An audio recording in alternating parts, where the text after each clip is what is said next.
जी Nepal HD television अब तपाईँ सँगसँगै।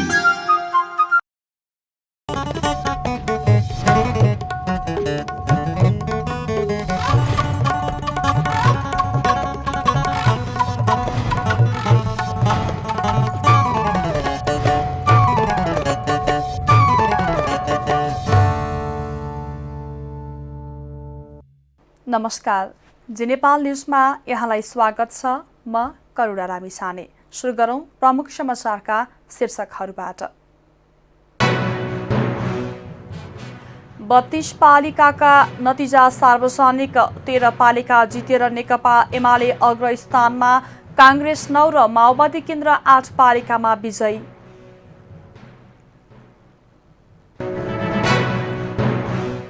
डिजेल, पेट्रोल र मट्टीतेलको मूल्य 10 रुपैयाँले बढ्यो। मूल्य फिर्ता नगरे आन्दोलन गर्ने एमाले अखिलको चेतावनी।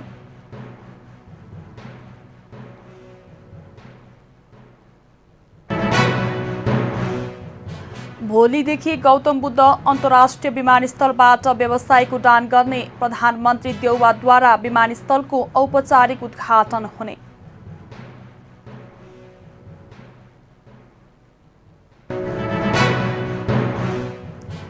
भारतका प्रधानमन्त्री मोदी भोलि नेपाल आउने, दुवै देशका प्रधानमन्त्री बीच प्रतिनिधि मण्डल स्तरीय वार्ता हुने जानकारी। र युगान्डा विरुद्ध खेल्ने नेपाली टोलीको घोषणा, खेल जेठ 2बाट सुरु हुने।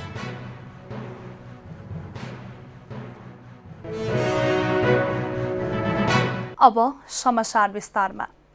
पालिका चुनावमा अहिलेसम्म 32 वटा पालिकाको नतिजा सार्वजनिक भएको छ। अहिलेसम्म अध्यक्षमा 13 पालिका जितेर नेकपा एमाले अग्रस्थानमा छ। नेपाली कांग्रेसले 9 वटाको प्रमुखमा जित हासिल गरेको छ। यस्तै माओवादी केन्द्रले 8 र नेकपा एकीकृत समाजवादीले 2 वटा पालिकाको प्रमुख जितेको छ। एमालेको तर्फबाट सोलुखुम्बुको खुम्बुपासाङ लामु गाउँपालिका, मनाङ निस्याङ गाउँपालिका, मुस्ताङको लोधेकर गाउँ, दामोदर कुण्ड गाउँपालिका, मनाङको चामे गाउँपालिका, मुस्ताङको बरागुङ्ग मुक्ति क्षेत्र गाउँपालिका, मुस्ताङको लोमनथाङ गाउँपालिका, डोल्पाको सेफोक्सुन्डो गाउँपालिका, बझाङको साइपाल गाउँपालिका, नवलपरासी बर्दघाट सुस्तापूर्व बौद्धिकाली गाउँपालिका, बझाङको थलरा गाउँपालिका, मुस्ताङको थासाङ गाउँपालिका, म्याग्दीको मालिक गाउँपालिका, तेह्रथुमको मेन्छ्यायम गाउँपालिकामा निर्वाचन भएका छन्। यसैगरी नेपाली कांग्रेसबाट गुल्मीको गुल्मी दरबार गाउँपालिका, डडेलधुराको गन्यापुरा गाउँपालिका, मुस्ताङको घरबसोङ गाउँपालिका, मनाङको नार्पाभूमि गाउँपालिका, गुल्मीको रेसुङ्गा नगरपालिका, मनाङको नासो गाउँपालिका, यसैगरी हुम्लाको खारपुनाथ गाउँपालिका, डोटीको बडीकेदार गाउँपालिका, बागलुङको तमान खोला गाउँपालिकामा निर्वाचित भएका छन्। नेकपा माओवादी केन्द्रबाट दैलेखको नौमुरे गाउँपालिका, डोल्पाको जगदुल्लाह गाउँपालिका, बागलुङको ताराखोला गाउँपालिका, दार्चुलाको अपी हिमाल गाउँपालिका, खोटाङको जन्ते ढुङ्गा गाउँपालिका, दार्चुलाको नौगाड गाउँपालिका, उदयपुरको लिम्चुङ्बु गाउँपालिका, रोल्पाको थवाङ गाउँपालिकामा निर्वाचित भएका छन्। यसैगरी नेकपा एकीकृत समाजवादी डोल्पाको काइके गाउँपालिका निर्विरोध, डोल्पाको छार्का साङतोङ गाउँपालिकामा निर्विरोध चयन भएका छन्। 32 वटा पालिकाको नतिजा सार्वजनिक हुँदा उपाध्यक्षमा एमालेका 10, नेपाली कांग्रेसका 16, नेकपा माओवादी केन्द्रका 4, नेकपा एकीकृत समाजवादीका 1 र स्वतन्त्र 1ले जित हासिल गरेका छन्। स्वतन्त्रबाट मनाङको निस्याङ गाउँपालिका रहेको छ। भरतपुर महानगरपालिकाको मेयरमा गठबन्धनबाट नेकपा माओवादी केन्द्रकी उम्मेद्वार रेणु दाहालको अग्रता कायमै छ। अहिलेसम्म 5677 मतगणना हुँदा दाहालले 2006 मत प्राप्त गर्नु भएको छ। उहाँका प्रतिद्वन्दी नेकपा एमालेका विजय सुवेदी दाहाल भन्दा 52 मतले पछि हुनुहुन्छ। सुवेदीले 1954 मत प्राप्त गर्नुभएको छ। स्वतन्त्र उम्मेद्वार जगन्नाथ पौडेलले 651 मत प्राप्त गर्नुभएको छ। उपमेयरमा गठबन्धनबाट नेपाली काङ्ग्रेसका चित्रसेन अधिकारीले 2201 मत प्राप्त गर्नुभएको छ। राप्रपाकी हिमला गुरुङले 1571 मत प्राप्त गर्नुभएको छ। भैरहवा स्थित गौतम बुद्ध अन्तर्राष्ट्रिय विमानस्थलमा भोलिबाट व्यावसायिक उडान सुरु हुने भएको छ। नेपाल वायुसेवा निगमको न्यारो ओडी विमानले काठमाडौँबाट पहिलो व्यावसायिक उडान गर्ने भएको हो। भोलि नै प्रधानमन्त्री शेरबहादुर देउवाले यो विमानस्थलको औपचारिक उद्घाटन गर्ने तयारी रहेको छ। उद्घाटनमा सहभागी हुन निगमको A320मा जाने यात्रुलाई सुशोभित गर्न ऐतिहासिक ब्याज दिइनेछ। यससँगै विमानस्थलबाट व्यावसायिक उडान सुरु हुनेछ। काठमाडौँ भैरहवाका लागि निगमको न्यारोबडी विमान काठमाडौँबाट बिहान 6 बजे र भैरहवाबाट बिहान 8 बजे उड्नेछन्। विमानस्थलमा भोलिबाटै सातामा जजिरा एयरलाइन्सले 3वटा उडान गर्नेछ। यसअघि विमानस्थलमा नेपाल वायुसेवा निगमको वाइड बडी जहाजले प्रदर्शनी उडान गरिसकेको छ। नागरिक उड्डयन प्राधिकरणले गत वैशाख 15 गते डेमो उडान समेत गरिसकेको छ। केही दिन अघि मात्र अन्तर्राष्ट्रिय नागरिक उड्डयन संगठन आइकाओले समेत विमानस्थललाई अन्तर्राष्ट्रिय विमानस्थलको प्रमाणपत्र दिइसकेको छ। विमानस्थल सेवा शुल्क बापत लाग्ने सबै शुल्कमा छुट दिन प्राधिकरणले संस्कृति पर्यटन तथा नागरिक उड्डयन मन्त्रालयलाई प्रस्ताव गरेको छ।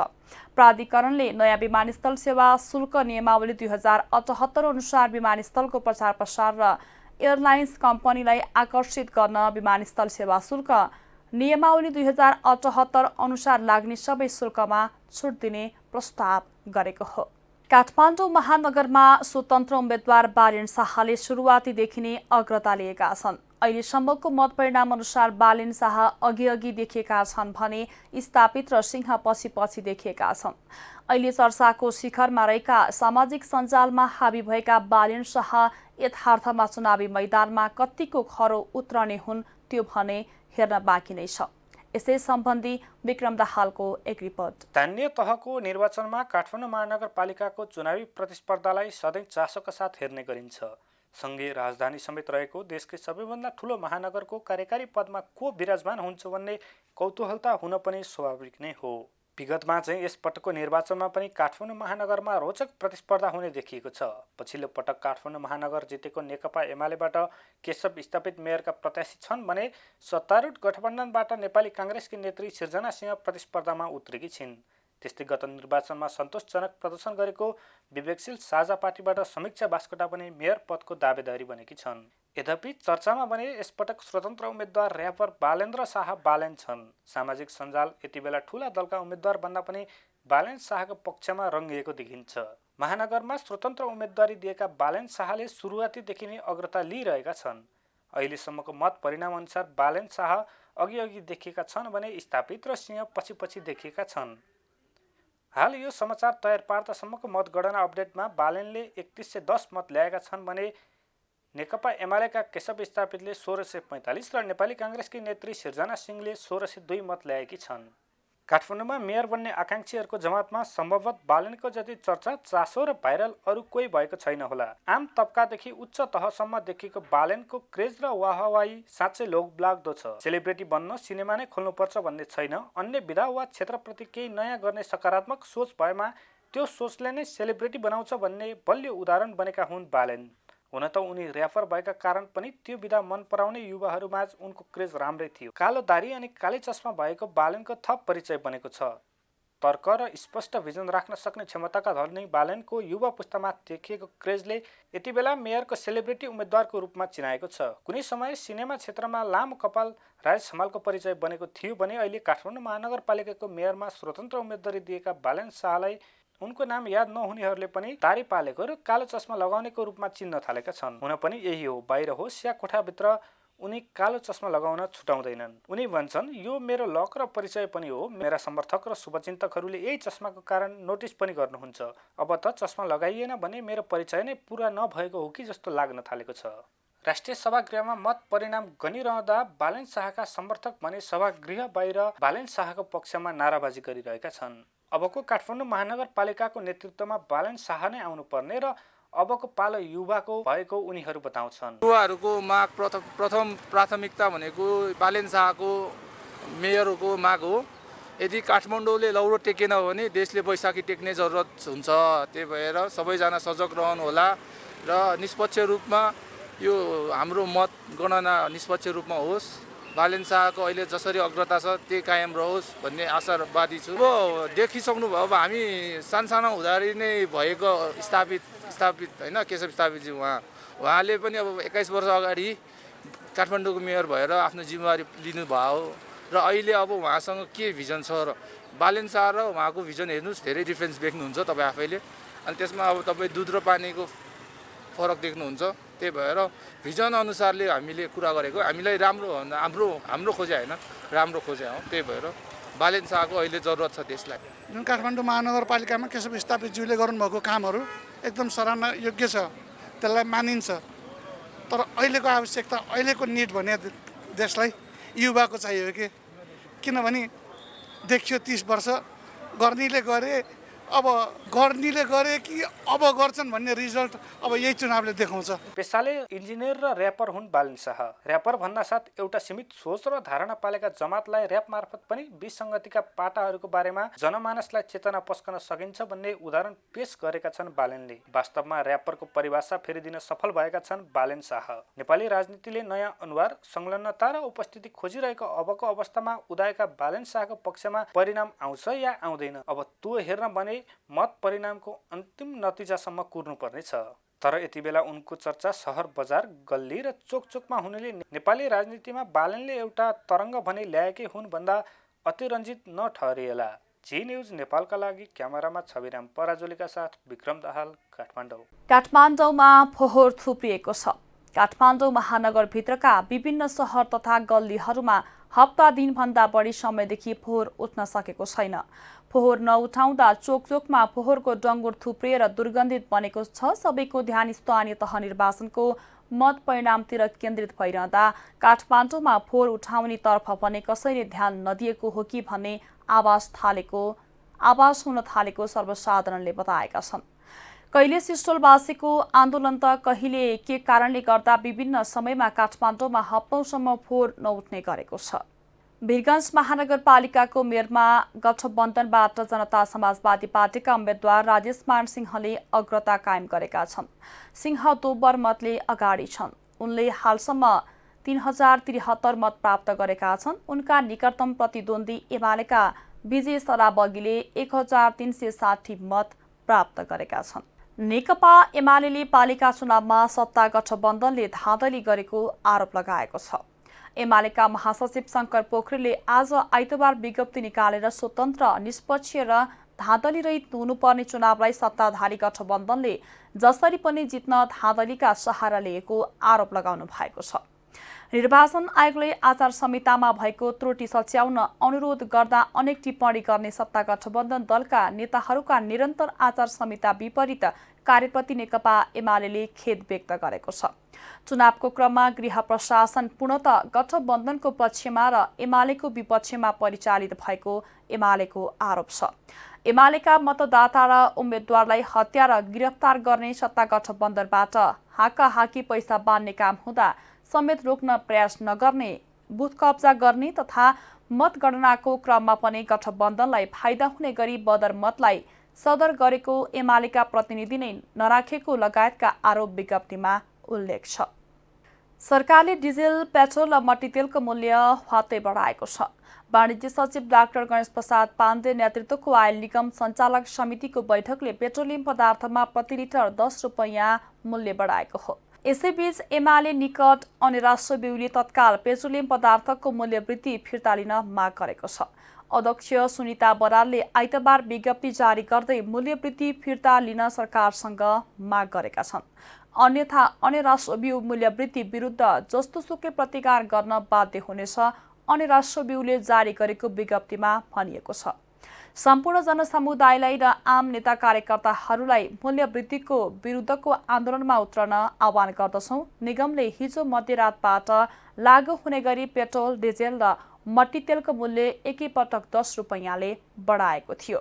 यो सँगै पेट्रोलको मूल्य प्रति लिटर 170 रुपैयाँ, डिजेल र मट्टीतेलको मूल्य 153 रुपैयाँ पुगेको छ। हप्तामा 2 दिन सार्वजनिक बिदा दिने निर्णय लागू नगर्न भक्तपुर नगरपालिकाले मातहतका विद्यालयलाई निर्देशन दिएको छ। नगरपालिकाले आज सूचना निकालेर शनिबार र आइतबार 2 दिन सार्वजनिक बिदा दिने निर्णय लागू नगर्न भक्तपुर नगरपालिकाले मातहतका विद्यालयलाई निर्देशन दिएको हो। सरकारले जेठ 1 अर्थात् आजदेखि लागू हुने गरी हप्तामा 2 दिन बिदा दिने निर्णय गरे पनि नगरपालिकाले आज सूचना निकालेर अर्को सूचना नआएसम्म विद्यालय बन्द नगर्न भनेको हो। शिक्षा शाखा प्रमुख कृष्ण प्रसाद कर्मचारीले अहिले भर्ना कार्यक्रम जारी रहेको र नगरपालिकामा जनप्रतिनिधि नभएकाले बिदा दिने निर्णय नगरिएको बताउनुभयो। सरकारले हप्तामा 2 दिन विद्यालय समेत बन्द गर्ने निर्णय गरेपछि त्यसको चौतर्फी रूपमा विरोध भइरहेको छ। नाम्खा गाउँपालिका 6 स्थित मतदान स्थलका मतपेटिका आज नेपाली सेनाको हेलिकप्टर मार्फत यालवाङ स्थित मतगणना स्थलमा ल्याइएको छ। उक्त वडाको लिमी स्थित ब्रेकोटी प्रावि, जाङ्ग, सुनखानी प्रावि, हल्जी र तिलगढी 3 स्थानका मतपेटिका हेलिकप्टर मार्फत नाम्खाको यालवाङको निर्वाचन केन्द्र ल्याइएको हो। न्यालु लेकमा हिमपातको कारण ती मतदान स्थलबाट मतपेटिका सङ्कलन गर्न सकिएको थिएन। ती 3 स्थानका मतपेटिका आज नेपाली सेनाको हेलिकप्टर मार्फत नाम्खाको यालवाङको निर्वाचन केन्द्रमा ल्याइएको मुख्य निर्वाचन अधिकृत जगत बहादुर पौडेलले जानकारी दिनुभयो।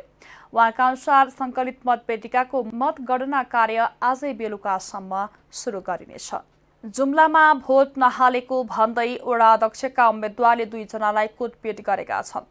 चन्दननाथ नगरपालिका वडा नम्बर 8 नेपाली काङ्ग्रेसका वडा अध्यक्षका उम्मेद्वार रूपबहादुर रोकायाले भोट नहालेको र धोका दिएको भन्दै त्यही वडाका कुमार विक्रम शाही र कमल बोहरालाई कुटपिट गरेका छन्। वडा अध्यक्ष उम्मेद्वार रोकायाले फोन गरेर काम छ भन्दै आफूसहित 4 जना लिएर उमगाडमा कुटपिट गरेका र पछि घरमा छलफल गर्नुला भन्दै घरभित्र थुनेर सामूहिक रूपमा कुटपिट गरेका भन्दै प्रहरीमा उजुरी परेको हो। जिल्ला प्रहरी कार्यालय प्रहरी निरीक्षक तथा सूचना अधिकारी भुवन भट्टका अनुसार घाइते कुमार विक्रम शाहीलाई उपचारको लागि अस्पतालमा पठाइएको छ। घटनाको थप अनुसन्धान भइरहेको प्रहरीले जनाएको छ। अब अन्तर्राष्ट्रिय समाचार। भारतका प्रधानमन्त्री नरेन्द्र मोदी नेपालको औपचारिक भ्रमणको सिलसिलामा भोलि बिहान 11 सदस्यीय प्रतिनिधि मण्डलको नेतृत्व गर्दै लुम्बिनी आइपुग्दैछन्। प्रतिनिधि मण्डलमा भारतका राष्ट्रिय सुरक्षा सल्लाहकार अजित डोभाल, परराष्ट्र सचिव विनय मोहन क्वात्रा, विदेश मन्त्रालयका सहसचिवद्वय अनिन्दम बागची र अनुराग श्रीवास्तव, प्रधानमन्त्री कार्यालयका सहसचिव रुद्र गौरव श्रेष्ठ लगायत हुनेछन्। प्रधानमन्त्री मोदीलाई अन्तर्राष्ट्रिय बौद्ध प्रार्थना केन्द्र तथा प्रतीक्षालय नजिक निर्माण गरिएको हेलिप्याडमा प्रधानमन्त्री शेरबहादुर देउवा, धर्मपत्नी डाक्टर आरजू राणा देउवा, मन्त्री परिषदका सदस्य, लुम्बिनी प्रदेशका मुख्यमन्त्री कुलप्रसाद केसी, काठमाडौँ स्थित भारतीय राजदूतावासका कार्यवाहक राजदूत नामिया खम्पा लगायतले स्वागत गर्ने कार्यक्रम छ। भोलि नै दुवै देशका प्रधानमन्त्रीबीच प्रतिनिधि मण्डल स्तरीय वार्ता हुनेछ। संयुक्त अरब इमिरेट्स युएई का नयाँ राष्ट्रपतिमा शेख मोहम्मद बिन जायद अल नाहान चयन हुनुभएको छ। युएई का राष्ट्रपति तथा अबु धाबीका राजा शेख खलिफा बिन जायद अल नाहानको निधन भएपछि उहाँका सौतेनी भाइ नयाँ राष्ट्रपति चयन हुनुभएको एएफपीले जनाएको छ। खलिफा बिन जायदको शुक्रबार निधन भएकोमा युएईको संघीय सर्वोच्च परिषदले शनिबार शेख मोहम्मद बिन जायदलाई राष्ट्रपति चुनेको हो। खलिफा बिन जायद सन् 2014मा हृदयाघातका कारण हिँडुल गर्न नसक्ने गरी थलिएपछि शेख मोहम्मद बिन जायद अल नाहानले राजकाजको कार्यकारी भूमिका सम्हाल्दै आउनु भएको थियो। मोहम्मद बिन जायद सन् 1971मा अरब प्रायद्वीपमा रहेका 7वटा ससाना एमिरेट मिलेर गठन भएको संयुक्त अरब इमिरेट्सको तेस्रो राष्ट्रपति बन्नु भएको छ। युएईको शासनका लागि 7 सदस्यीय इमिरेट्सका राजा सम्मिलित रहने संघीय सर्वोच्च परिषद निर्माण गरिएको छ। युएईमा सम्मिलित 7 मध्ये सबैभन्दा ठूलो इमिरेट अबु धाबीको राजा स्वतः युएईको राष्ट्रपति हुने व्यवस्था छ। त्यस्तै दोस्रो ठूलो इमिरेट्स दुबईको राजा प्रधानमन्त्री हुनुहुन्छ। नेपाल क्रिकेट संघ क्यानले युगान्डा विरुद्धको टी20 अन्तर्राष्ट्रिय सिरिजका लागि नेपाली राष्ट्रिय महिला क्रिकेट टोलीको घोषणा गरेको छ। क्यानले शनिबार रुबिना छेत्रीको कप्तानीमा टोलीको घोषणा गरेको हो। अन्डर 19 टोलीबाट खेलिसकेकी हिरणमाई रोय पहिलो पटक राष्ट्रिय टोलीमा अटाएकी छिन्। नेपालले जेठमा युगान्डासँग घरेलु मैदानमा टी20 सिरिज खेल्नेछ। ट्यू क्रिकेट मैदानमा हुने सिरिज 5 खेलको हुनेछ। नेपाल र युगान्डा बीचको पहिलो टी20 जेठ 2 गते हुनेछ। दोस्रो टी20 जेठ 3 गते र तेस्रो टी20 जेठ 5 गते हुनेछ। यस्तै चौथो टी20 जेठ 6 गते र अन्तिम टी20 जेठ 7 गते हुनेछ। नेपाली टोलीमा रुबिना छेत्री, सीता राणा मगर, इन्दु वर्मा, काजल श्रेष्ठ, सरिता राणा मगर, कविता कुबर, अप्सरी बेगम, अस्मिना कर्मचार्य, सङ्गीता राई, कविता जोशी, रोमा थापा, ज्योति पाण्डे, शबनम राई, डोली भट्ट, हिरणमाई रोय, बिन्दु रावल रहेकी छिन्। खेल समाचारसँगै हामी जी नेपाल न्युजको अन्त्यमा आइसकेका छौँ। जाँदा जाँदै मुख्य खबरका शीर्षकहरू पुनः एकपटक। 32 पालिकाका नतिजा सार्वजनिक, 13 पालिका जितेर नेकपा एमाले अग्रस्थानमा, काङ्ग्रेस 9 र माओवादी केन्द्र 8 पालिकामा विजयी।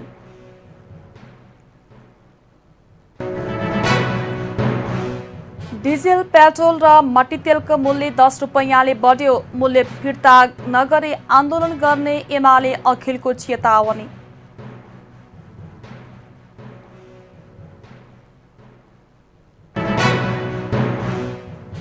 भोलिदेखि गौतम बुद्ध अन्तर्राष्ट्रिय विमानस्थलबाट व्यावसायिक उडान गर्ने, प्रधानमन्त्री देउवाद्वारा विमानस्थलको औपचारिक उद्घाटन हुने।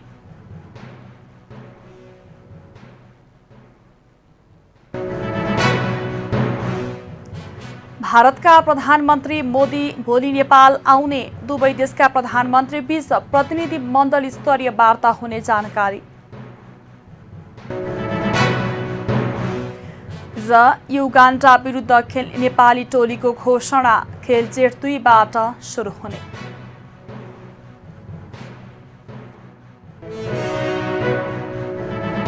हौस् त अहिलेको लागि जी नेपाल एचडी न्युज यति नै। ताजा समाचार र मनोरञ्जनका लागि जी नेपाल एचडी टेलिभिजन हेर्दै रहनुहोला। नमस्कार।